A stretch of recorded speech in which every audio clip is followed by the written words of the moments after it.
Здравейте, скъпи приятели! Вие сте в зоната на свободата, а аз съм Тодор Беленски. Днес, заедно с моята партньорка Надежда Максимова, имаме удоволствие да посрещнем един гост, когото очакваме отдавна, а именно господин Росен Миленов. С него ще обсъдим редица важни теми, като започнем от тази за мигрантите. Тема, която не намира общо взето почти никакво приложение в корпоративните медии в България. Добре дошъл! Здравейте! Нека да започнем с това. Огромна част от корпоративните медии в България по никакъв начин не засягат темата с мигрантите и по какъв начин те оказват влияние на демографската структура на населението, както и на спазването на законодателствата на отделните държави, включително и на нашата. Съответно, как виждате от този момент нататък да се развие ситуацията с мигрантите? Разбираемо, че не го отразяват, защото такава е линията на Брюксел. А пък нашите политици изпълняват на господарите. Това го говорим отдавна. Мигрантите, малко предистория, ако трябва така да кажа, и то в качеството си на бивш служител на гранична полиция, защото съм започнал в системата на МВР като граничен полицай. Започна тази вълна от 2011 година, като пика стана през 2015, когато немския федералния канцлер Ангела Меркел ги покани след натиск от работодателските организации, защото тогава икономиката на Германия бумтеше и им трябваше работна ръка, но просто сгрешиха. Това не беше работната ръка, онази, която след 1989 година тръгна от източния блок.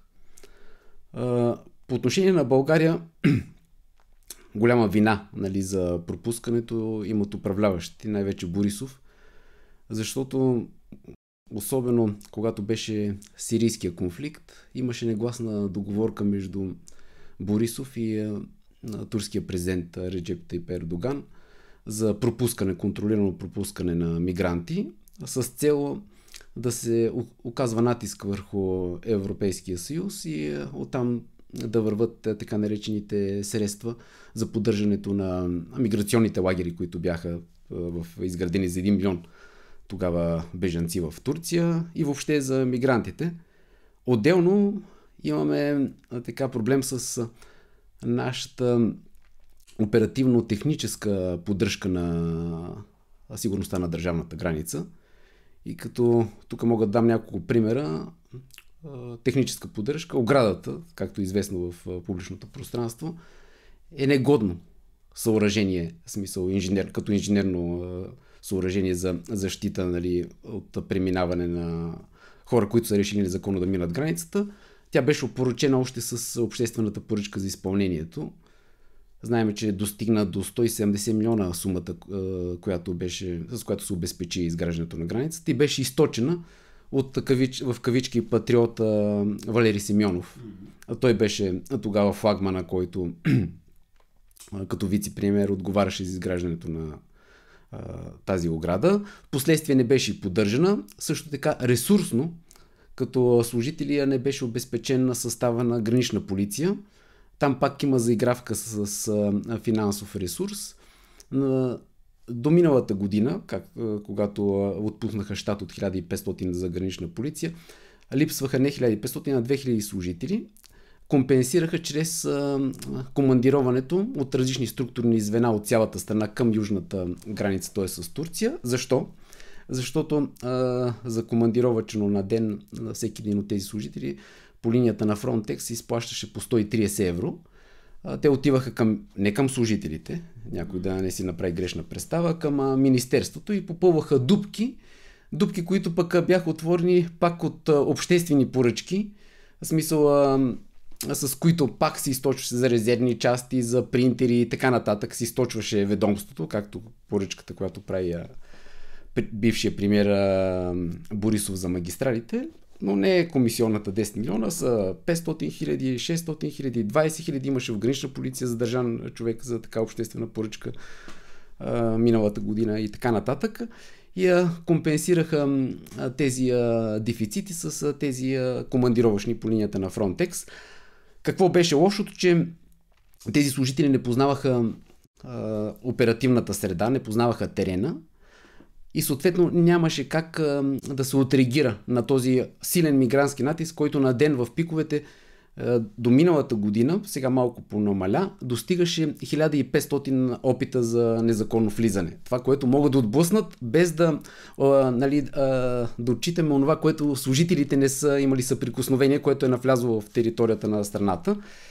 И като включим и корупционния елемент, защото за преминаване през България, през територията на България, т.е. от турската граница до Сърбия, таксата, неформалната такса за тези, които така наречените каналджи, съпровождаха мигрантите, стигаше 2000 евро, в някои случаи 3000 евро. Ние откъде ги намираме тези данни? Това са от гранична полиция, от бивши служители, с които съм работил. Вече те 20 години са на браздата, продължават да работят. От тези 2000 евро се сеща, че едни минимум 500 евро се връщат към ръководни служители, като започнем от дирекция на гранична полиция, т.е. да ти даде само графика за разположението на патрулите и постовете, които са секретни постове и така нататък. И тези три елемента, геополитически, оперативния и техническия, в комбинацията правят нашата граница незащитена или, както се казва на жаргон, разграден двор.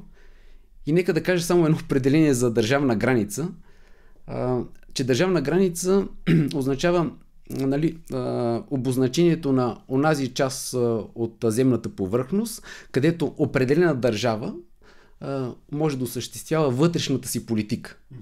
И от тук изхождаме, се питаме, има ли държава в България. То не се отнася само за държавната граница. Ако тръгнем сега да говорим за енергетика, да говорим за така наречените картелни монополи, за източването на ресурсите, на националния ресурс, т.е. вземем златото, среброто, стигнем до билките, и поглеждаме, че има някакъв двоен аршин. Тръгнахме от медиите, че не отразяват този миграционен натиск, който след себе си влече деструктивно отношение по отношение на демографската структура, по отношение на обществения ред, по отношение сигурността на гражданите, защото го наблюдаваме и в центъра на София, че се оформиха гета в самото ядро на столицата. Гета, и които, в смисъл, те имат вече социална обезпеченост. Магазини, бръснарници, каквото сети, те са си общности. Напълнили са заведенията по центъра, ходят на тумби и така нататък. И ето това е двойния аршин на Запада, че когато говори за развитие, икономическо развитие, нас ни имат като ресурсен придатък, независимо дали ще е за суровините или ще е за работната ръка.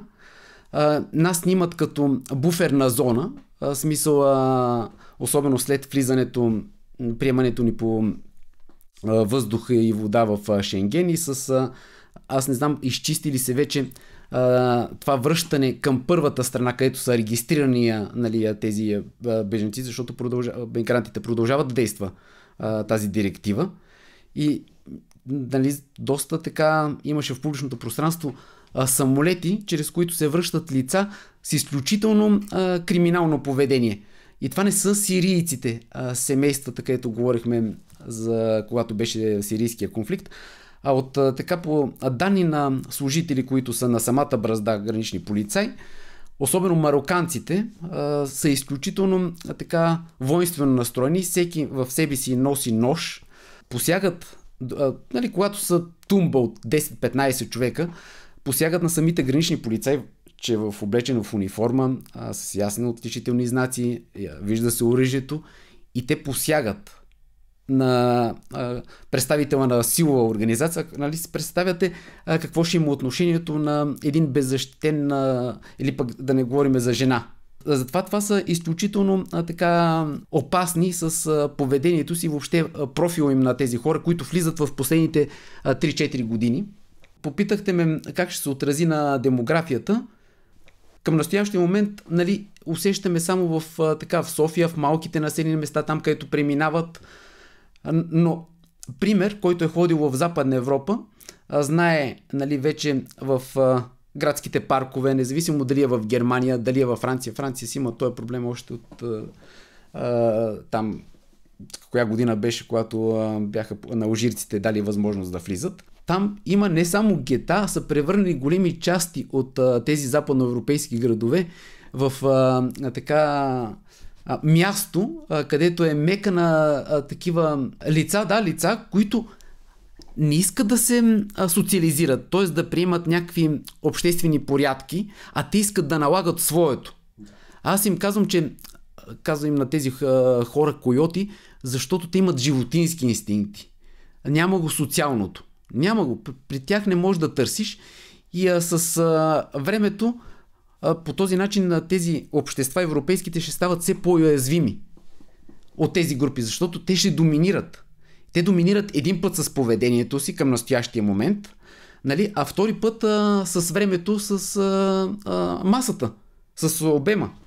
И това е изключително лошо и като си има предвид, нали, отрицателната демография на целия стар континент на Европа, е пагубно. То се вижда, нали, дава си отражение в икономиката, дава си отражение навсякъде. За съжаление, освен нали, натиска на тези лица, които идват бежанците, ние виждаме, че културно западноевропейските държави пропадат от това, че те достигнаха един пик преди години, преди едно десетилетие и сега вече с принципа на разложението. Техният елит, това, което и отива в Брюксел, е един вид оформен като в саксия, смисъл назначение или не кореспондира с действителността и те затова не представляват интересите както на отделните държави, така и въобще на целия Европейски съюз, който за мен, нали, Европейски съюз обслужва само старите членки. В тази връзка също искам да ви попитам един въпрос. Какво предвижда правната рамка относно стълбовете за интеграцията на бежанците, като тук ще спомена институциите, които споменахте, мерките на институциите, Съветът за бежанци, Българската агенция за бежанци и така нататък? Айде за България, нали, като говорим, знаем, че всичко е на хартия и реално не функционират. Но отиваме в Западна Европа, където има изключително големи социални програми, нали, за интеграция, където са вложени изключително много средства. Не дават резултат. Просто не дават резултат. При условие, че, пак подчертавам, са финансирани с големи суми. Нали, тук при нас ние не може 2-3 центъра такива за бежанци да финансираме. А там големи програми, нали, във всякакво измерение, като се започне, нали, за трудово устрояване, жилища, нали, за децата. И се оказва, че в крайна сметка всичките пари са вложени на вятъра. В смисъл, на хартия го има. Като започне от директивите, минеме през националното законодателство, органите, но пак се връщаме. Тези хора не подлежат, особено които подчертах, нали, като тези мароканци, като арабите, като от Афганистан, тези и така нататък. Те нямат общества, където да има някакви наченки ти да го доразвиеш. Той е дивак. Хващам се за това, което казвате. Преди време в Софийския университет, в който и ние се развиваме в крайна сметка, се стигна до ситуация, в която професор Михаил Мирчев беше освободен поради причината, че той каза, че една общност не може да се интегрира в друга общност. Точно по тази тема в мигрантите. Неговата теза на неговата лекция беше, че един индивид може да се интегрира в общност, но когато преместиш една общност в друга, тя се опитва да наложи своите собствени порядки. При това положение, как може да си обясним това поведение на политическата и академичната общност в България на неприемане на научните аргументи в крайна сметка за тези неща? Нали знаете за хранителната верига, която съществува, тази неформалната хранителна верига. По същия начин стоят въпроса с академичната общност. Всеки участва по някаква програма, по линия на Европейския съюз. Някакво проектче. Консултант, включили са го, кой друг да участва като експерт. Взел е 10-15 хиляди, следваща 10-15 хиляди и вече той няма да търси обективната истина. Той ще търси линията, която се задава, нали, от този, който плаща, т.е. от бюджета на Европейския съюз. А бюджета на Европейския съюз пък, за съжаление, го пълним и ние. И ние сме данъкоплатци. Имаме също вноска в 1 милиард всяка година в общия бюджет на Европейския съюз. И ето тук вече се опоръчава цялостната политика, нали. не се представя проблема в истинските му измерения, нямаш от никъде смисъл коректив, като започнем в лицето на експертите, независимо дали са академична собственост, дали са представители на тези институции, ресорните, които ги изредихте, съвета, агенцията за бежанците, службите са не по-малък, трябва да бъдат не по-малък коректив, защото при тях е пък налична цялата оперативна информация. По линия на особено международното сътрудничество, тези лица пътуват тук през целия континент и нали, през роднини, през засичат се, от единия има сведения, от други има сведения и се, така една картина се оформя. Службите са също без зъби, защото пак са нали, на политическа каишка и пак следват тази линия, която се задава нали, от големия брат сега в момента, в кавички големия брат, Европейския съюз.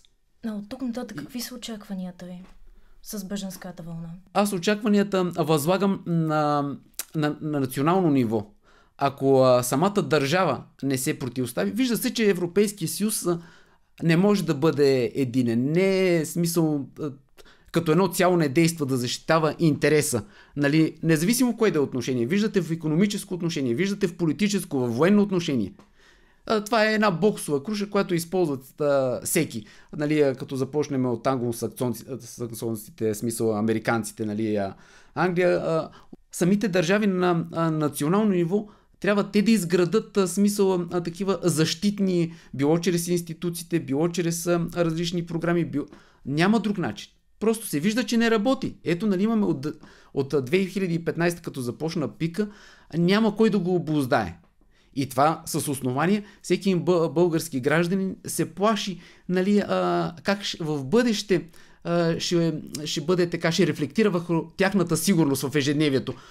По точно отношението на тези групи от хора, които нали, искат да доминират с тяхната различна, не само религия, религията на последно място оставям, но просто онова социално поведение, което те са изградили, което не кореспондира с нашите, нали, тук устой на обществото, които ние ги разбираме за нормални. Затова пак залагам, в България трябва да имам нали, държавници, а не хора, които безпрекословно изпълняват всяка заповед, която се сведе, независимо дали ще е от Брюксел, дали ще е от Вашингтон. И с основание хората нали, подскачат, когато се каже нали, кукла на конци. Или поредния нали, инженерен проект на посолствата и така нататък. Вижда се, че преди малко ги изредих. Ние не сме само нали, потърпевши от мигрантите, нали, като буферна зона, но ние сме икономически потърпевши. Аз обикалям тук по студията в последно време и преди съм го говорил, като започнем без суровините, дадах пример.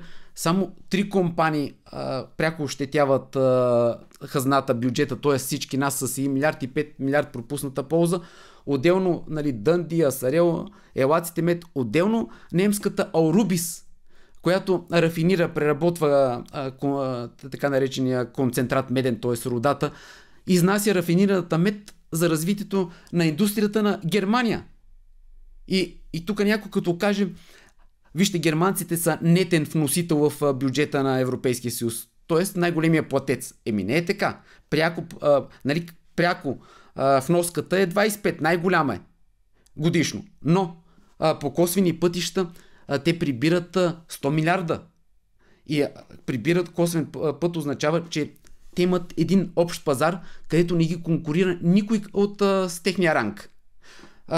Виждате какво правят веригите. Kaufland, Lidl, Била. Държат целия 67% държат от търговията на дребно. Те налагат стоките. И то стоки с различно качество, от което е в Западна Европа. Това налагане ограничава нали, нашето производство. Като започнем от земеделието, те ни измукват работната ръка. Даже ние нямаме вече. Ние имаме проблем вече с работната ръка. Абсолютно вярно. Те ни измукаха. Това е 30 години измукват най-важното нещо. Нали, като дадах пример с ресурса, работната ръка и какво ни остава на нас. И ни връщат по линия на ишлемарството да шиеме нали, на воланите кожените калъфи, да режеме кабелите. Нали. Това е абсолютно така. Въпросът е, че тук вече стигаме до структурата на европейския пазар и структурата на Европейския съюз като цяло. Ще ми се обаче все пак да обсъдим малко повече на тема сигурност, понеже вие сте бивш служител на ДАНС. Ни е интересно, служителите на ДАНС какви оперативни възможности имат в рамките на настоящата политическа конфигурация, защото ние всеки път обръщаме внимание на това, че политически ние имаме една сериозна несвобода, липса на суверенитет, зависимости, но все пак има ли възможност в рамките на нашите служби в момента да имат поне някакви малки, но реални възможности да противодействат на това, което се случва? И съответно, каква е отговорността на редовите служители? Или просто на тях им се спуска някакъв чадър и не могат да реагират? Оперативните възможности на службите са изключително големи. Не само на ДАНС. МВР, като започнем гранична полиция, национална служба полиция, нали, покрива на терен цялата територия, още от границата. Има гранична зона, където действа гранична полиция, после на останалата част действа национална служба полиция, всичките подразделения. Ти работиш на терен. Там е суровата информация. Тоест можеш да покриеш. Вече аналитичните служби, както е ДАНС, в МВР също има дирекция КИАТ, нали, аналитично-информационна дейност и така нататък, могат да работят с тази информация. Потенциала го има, но те са скопени, ще използвам тази дума, от политическото ръководство, защото цялата държавна администрация, включително и службите, е принципа на иерархията, нали, на власт и подчинение. Там редовия служител, както го споменахте, няма оперативна самостоятелност. Дори той да стигне до някакви нали, данни, за независимо дали е по отношение на мигрантите, дали е по отношение на корупция и така нататък, той ги докладва и ги свежда за разпореждане. Тоест, какво ще каже началника на прекия си началник. Той пък на следващия, докато се стигне до председателя на ДАНС или министъра на вътрешните работи, главния секретар и министъра на вътрешните работи. И затова не е проблема, че нямат възможности, а просто влиянието, което го споменахме, външно влияние или вътрешно влияние от олигархични кръгове, блокират работата по отношение противодействието на всякаква престъпност, нали, на така наречените служби. Иначе възможности има много. Това са МВР 47 000 служители, 50 000 служители. Тук отзад работят ДАНС е 3000 служители. Това са хора, които нали, ежедневно прилагат се специални разузнавателни средства. Да, ще дам един пример с мигрантите, тъй като с това започнахме да работим на тази територия. Колко мислите трудно да се установят така наречените лицата, които контролират каналите. Защото тези, които са спирани и задържани шофьори от същия происход, било афганистански, сирийски, там каквото си, украинци също, нали, те са черноработниците. Но за да може да се направи тази схема от едната точка, т.е. от турската до сръбската граница, нали се сещате, че трябва да има покровителство и то на високо ниво от МВР, да знаеш разположението на силите, както в граничната зона, т.е. на границата КПП-тата, по същия начин и във вътрешността, артерията, като започнем по магистралата и минеме нали, второстепенните пътища да излезе. А това са хора, които разполагат с тази оперативна информация. И затова казвам, че оперативните възможности са големи, но службите са скопени, както и всички институции, за каквото и да се сетите. Какъв е метода за справяне с този проблем? Метода е натиска към политиците, но се вижда и на протестите колко хора излизаме. И за съжаление, в последните 30 години в България нормален човек не може да пробие в публичното пространство, камо ли за политиката. Това е изключително така, нали, голямото бреме, което тежи. Иначе възможност има за всичко. Ето, ако не бяха направили това съоръжение, оградата, както трябва, оперативният състав може да отреагира. Те в момента нямат просеки, нали, ако някъде го видят на камерата, там където работят камерите. Защото на голяма част от оградата, които са поставени камери, нали, има възможност да се работи с тях. Изтекла им е гаранционния срок и няма пари, няма никой да си направи нали, труда, за да пусне нова обществена поръчка, за да ги поддържат. Смисъл, как насляпо тези гранични полицаи да отреагират на сигналите? Това е пълна така безхаберие и безотговорност. И там ходят нали, главни секретари, виждат го, докладвано им е нали, на място на терен, Няма никаква реакция. Сега тръгнаха, нали, където казаха да попълват с 1500, да назначат местни, нали, хора, които да познават оперативната обстановка. Дори тук местните политико-олигархични групи, за да им така да имат свобода на действие, в смисъл да си въртат парите, да ги изпират навън, които се акумулират тук, защото тук се акумулират такива големи ресурси. Аз съм го говорил толкова много, затова държа на един план, където съм внесъл за конфискация на 50 милиарда, да се разкъсат тези взаимоотношения. И тези пари, които се акумулират, те се въртат и навън, защото парите не стоят на едно място. Някой да не си представя, нали, че някой политик, ако има независимо кмет с 50 милиона кмет, стигнем нагоре, нали, Борисов, там Пеевски и така нататък, и от БСП и от всичките, нали, по 50-200 Борисов е, нали, флагмана. Той милиарди има, нали, хора, такива поставени лица, чрез които държи активи порядъка на 200-300 милиона. А тези пари са, половината от тях са изкарани навън, другите са тук в фирми. Нали, но навън като ги изкарат, ги влагат в акции, имат дялови участия в фирми и така нататък. И тези всичките транзакции се засичат от службите, например, на великите сили. И това е лост за влияние, нали, да налагат техни пък геополитически интереси чрез тези зависимости върху нашата политическа върхушка, защото тя е политико-олигархична върхушка. Те са в едно. Тогава Шенген като договореност, можем ли да го разгледаме като отново лост на глобализма, който да се опита да налага тази парадигма, или в крайна сметка има някакви ползи от него? Специално за мен, до сега това, което изговорихме, нали, плюсовите и минусите от така членуването ни в Евросъюза. И, нали, двойния аршин. Нали, едно се представя, ама реално друго се прави. За мен, освен, нали, така щетата на транспортните фирми, защото ние имаме много голям дял от товарните транспортни услуги на територията на Европа. Тук има фирми като Discord и така нататък с по 2800 товарни превозни средства. Едни от най-големите са. Имаме така ефтина работна ръка и затова се конкурираме. Смисъл затова скочиха и Франция.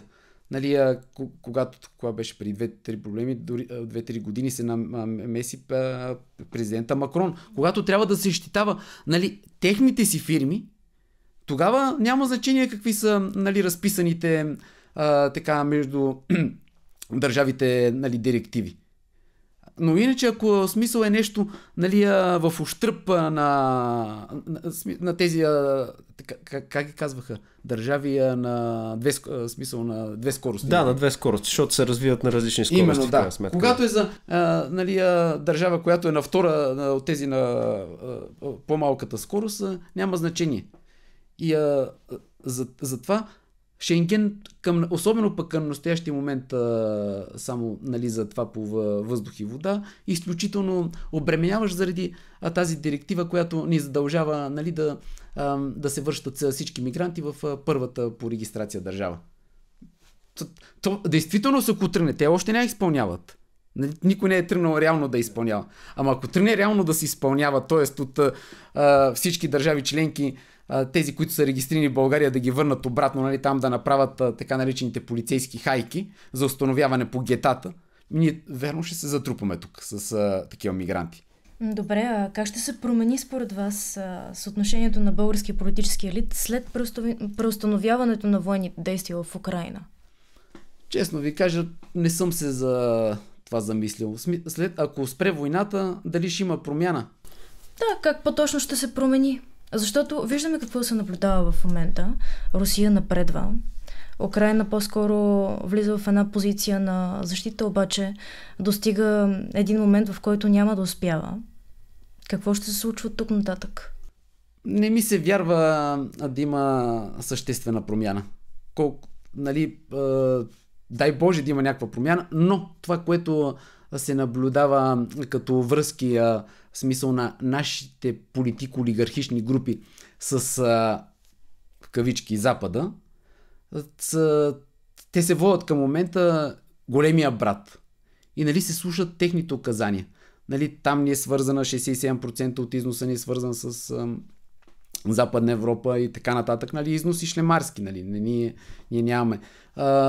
Казах ви за зависимостите през нали, активите, придобити по престъпен начин, които са излезнали извън територията на страната и чрез тях контролират тези политико-олигархични групи. И какво ще се промени? Може да сложат чрез някой инженерен проект под някаква форма, нали, някаква формация, но действително много са дебели връзките с този Запад на нашия, в кавички, елит, за да се пречупи по някакъв начин това изкривяване. Няма да има съществена промяна. Аз не го виждам. Смисъл, ако да, може да има промяна, ако смисъл скъсаш да им кажеш няма да изнасяме суровините на вас,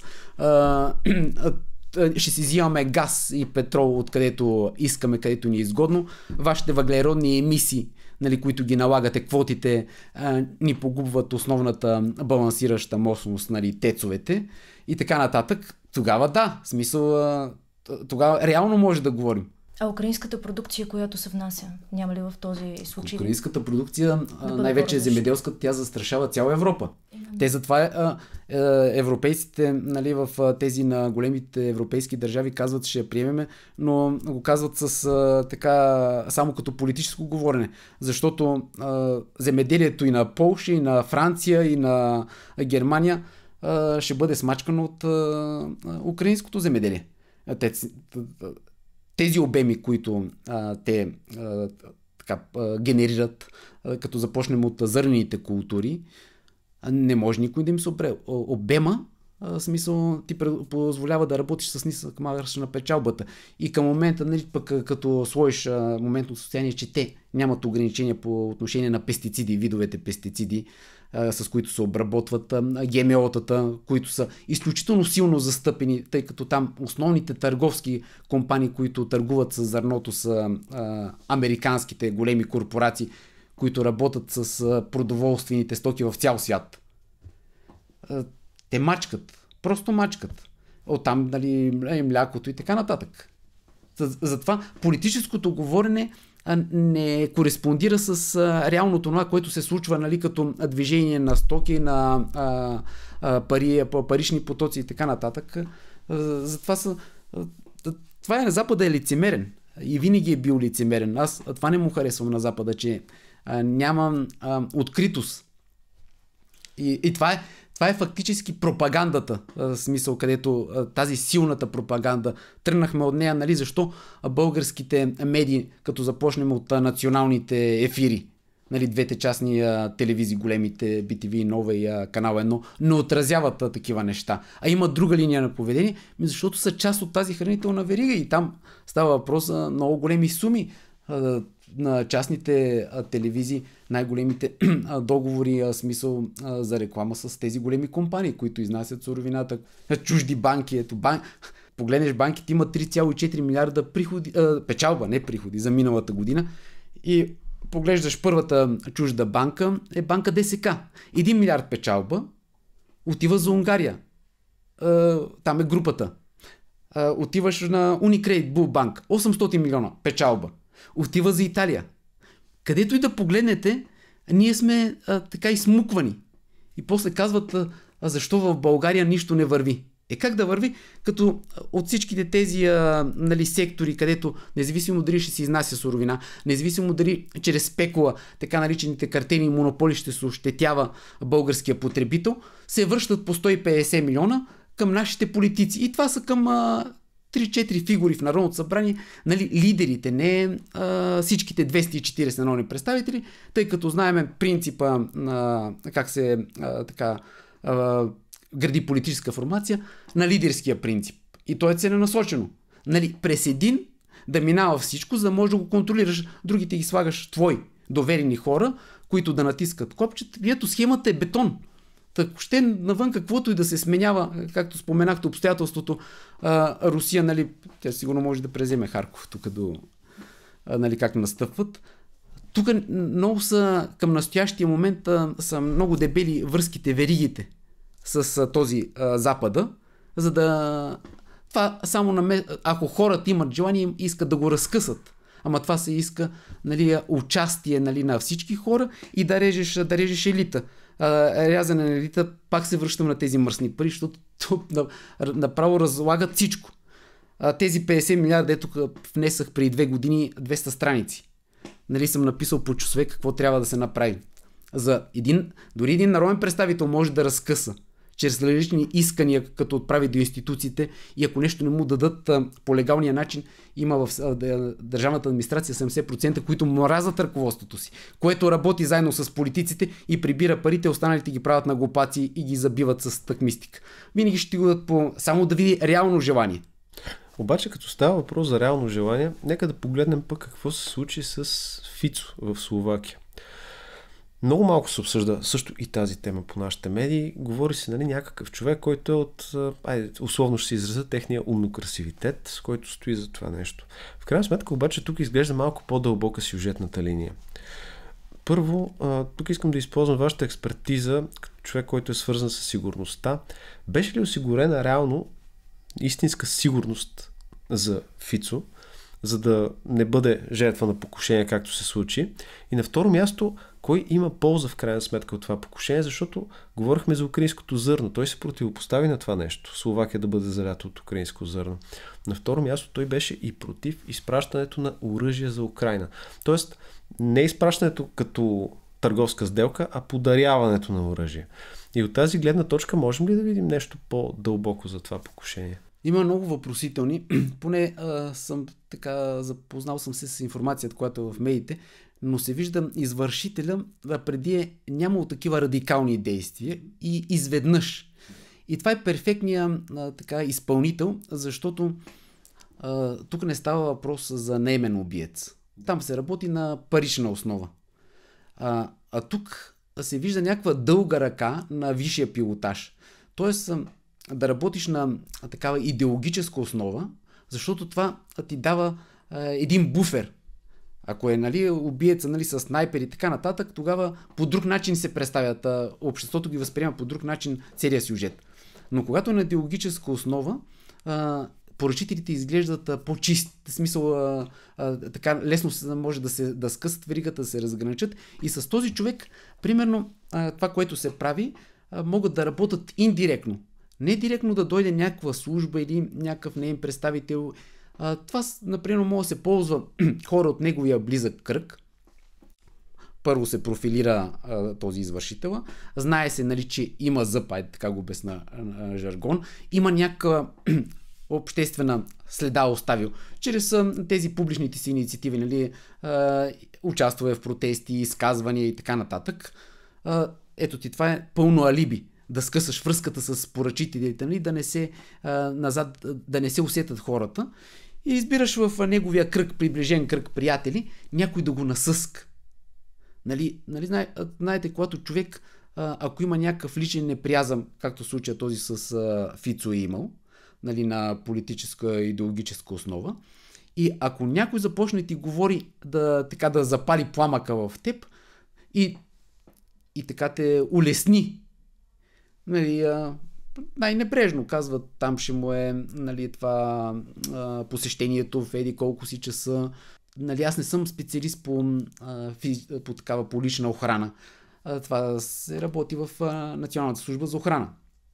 Но се вижда, нали, това, което знам от моя професионален път и което съм гледал, нали, при охраната на тези на нашите олигарси тук, защото охранителите са бивши служители и действащи от службите.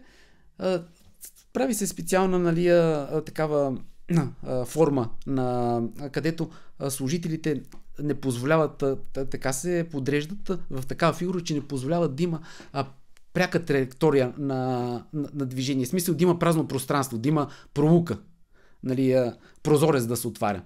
Тук не беше изпълнено по никакъв начин, нали, това, което се действа по протокол.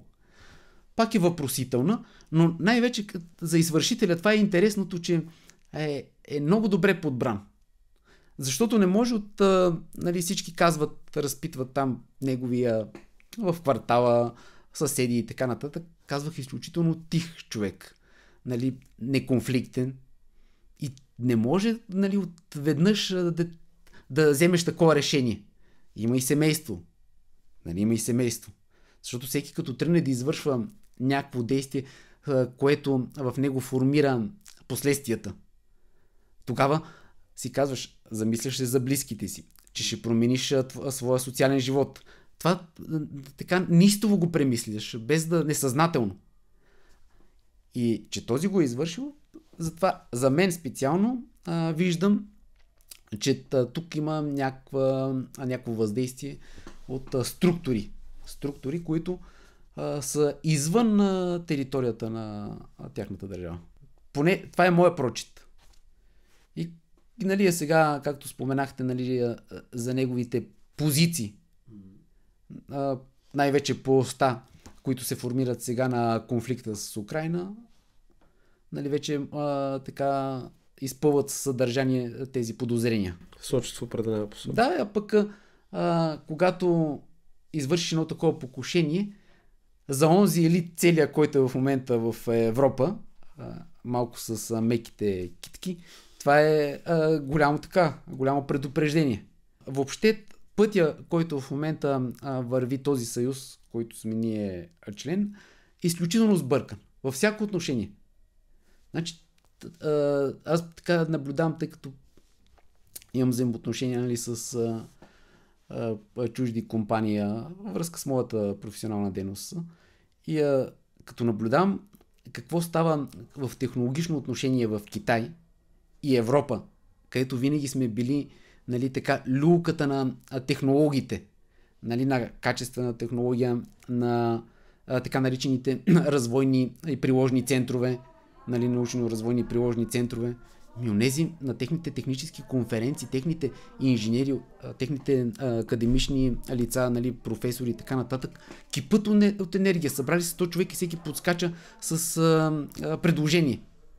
В Европа правят конференция, техническа конференция, четат доклади от преди 20 години тези от академичната област.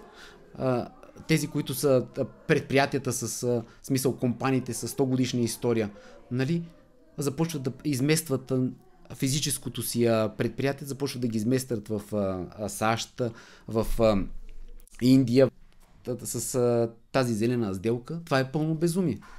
Значи Китай, ако трябва да сме искрени, той приложи зелената сделка. Максимум дигнаха оборотите на техните централи. Такъв нос на въглища не е имало. Същевременно 95% от целия пазар на елементи за фотоволтаиците в целия свят и на китайците. Никой не може да им стъпи. Значи, ако не са китайците, целият свят няма да върви, нали, да изпълни целите на зелената сделка. Това не е ли парадокс? В България ние до 2020 година вложихме 8 милиарда като субсидии за ВЕИ-тата. Нали, това започва още от 2007 година, когато беше гарантирано изкупуването с дългогодишни договори от ВЕИ електроенергията на фотоволтиците на 830 лева. Има още договори на 20 години. 8 милиарда от 2020 вложихме и за какво? За нищо. В смисъл, това ти е атомната електроцентрала. Това не е ли безумие? Това са безумни неща и тези безумия на Брюксел, като ги съчетаеш с корумпирания, нали, политико-олигархичен елит, смазват България. Просто я смазват. Във всяко отношение, където я погнеш, ние в хуманни сектори като здравеопазването са се наредили фирми от фармацевтичния сектор, като Търговска лига, на този на Тихомир Каменов, монополисти, където фирми имат 28 нали, по-високи цени за лекарствата, нали, като ги сложиш в общинската и в частната болница. 28 пъти по-висока цена. То бива и после събираме капачки. Това аз не знам как да го определя. Затова тук в България винаги съм казвал, че трябва да се реже много яко. И хората и на протести съм призовал, че трябва да бъдат яростни, трябва да бъдат безмилостни. Защото като сведеш глава, утре като отидеш в болницата, карате да плащаш за това, за този медицински консуматив, за това изделие, пада качеството. Сега в момента върви една трансформация на приватизация на болничната помощ. такива големи фармацевтични компании, както споменах, Търговска лига, има 11 клиники, 6-7 болници. Миналата година имат 2 болници. Искаше да направи инвестиция за 120 милиона за така наречената детска педиатрична болница, частна. Ама не да не частна, от 400 легла само 30 да са за педиатричното отделение. Просто да мине. В всички големи градове правят тези частни болници, като знаят след време, като източиме напълно, обезкървиме областните и общинските болници, искаш не искаш, ще дойдеш в частната болница, защото в общинската болница няма лекар, специалист. И тогава, ако не си платиш, няма да живееш.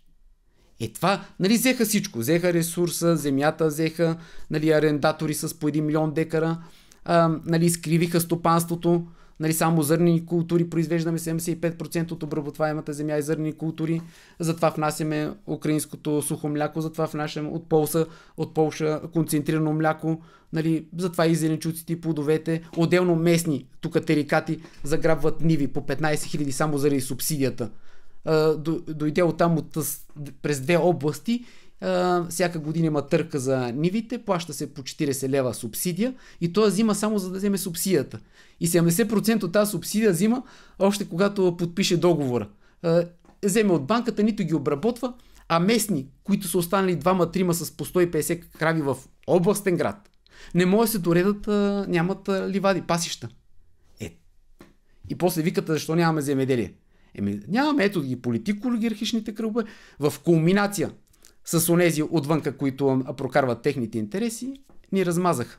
Отворихме доста тежки теми, между другото, но няма как да бъде иначе. Не, трябва да се казва истината, защото ако продължаваме, нали, смисъл само така козметично да ги назоваваме нещата, аз в тази връзка сега съм решил да направя така едно турне из България.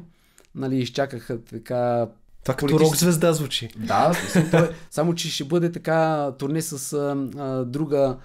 Това, което всичко знам, нали, като за лица, по различните сектори, за външно влияние, да стигне до всички хора и, нали, решения, в смисъл всеки да знае, че има решения и те са елементарни. Ще дам един пример, нали, говорихме за земеделие. За да имам мляко, нали, млечни продукти с българско мляко, трябва да направиш една промяна в една наредба. Да запишеш, че млечните продукти са само с свежо мляко. Свежо мляко означава, което е издоено. Тогава нито можеш да вложиш украинското, нито можеш да вложиш полското, нито немското и така нататък. Ето, нали, бълват, защото техните субсидии са по-големи. Нали, едно време така са ни ощетили, защото тяхната философия на субсидиране на стопанствата не е като тук единица площ, а там е на стопанство. Нали, и там получава както големия фермер, така и малкия семейния фермер. Защото тук закриваме всяка година по 1000 стопанства, защото малкия фермер му изкупуват примерно животновъда на 60-70 стотинки млякото. А големия фермер, който е близък, в смисъл с тези фалшивите асоциации до политиците, т.е. до министерството, е затворил кръга. Има си мандра, има си договори с големите търговски вериги и неговото мляко отива на 2,30, 2,40. А малкият производител, който няма достъп до пазара, първо ще го ощети онзи с мандрата, 60-70 стотинки. Колкото си по-малък, толкова по-малка изкупна цена на млякото. Кой ще отиде млад човек, в смисъл да работи в земеделието, независимо дали е животновъдство, дали е зеленчукопроизводство. Аз 20 години съм се занимавал, преди да дойда в София. Нали, от Кюстендил съм, с това сме се занимавали. Имали сме 100 овце, гледали сме 15 декара, картофи и така нататък. И знам какво беше. Това 90-те години, когато нямаше нито субсидии, нито техника. Работехме с едни стари от ТК-10 трактори. И младият човек, където пък и няма от младите поколения, нямат отношение към земята, към труда. И ние викаме, нямаме продоволствена сигурност. Как ще имаш при терикати и при тези наложени пък от външните държави техни интереси? И затова това всичко трябва да го знае всеки един български гражданин, за да в него да се формира ярост. Иначе всеки сам се спасява, казва, айде от мен да мине, нали такова. От мен да мине означава се връща към бумеранг. Затова са ниски заплатите, защото сме шлемари. Защото някой изнесъл суровина за 5 милиарда и оставил на нашите политици 150 милиона. Затова ни е, нали, убита икономиката, затова нямаме индустрия, затова нямаме и образование, адекватно образование. Четем и лекции от преди 30 години. Те технологите вече няма, не е както преди, особено в техническите сфери, връзката, нали, наука, приложение в самото производство, върви ръка за ръка. Науката ни изпреварва, нали, технологиите, както беше преди.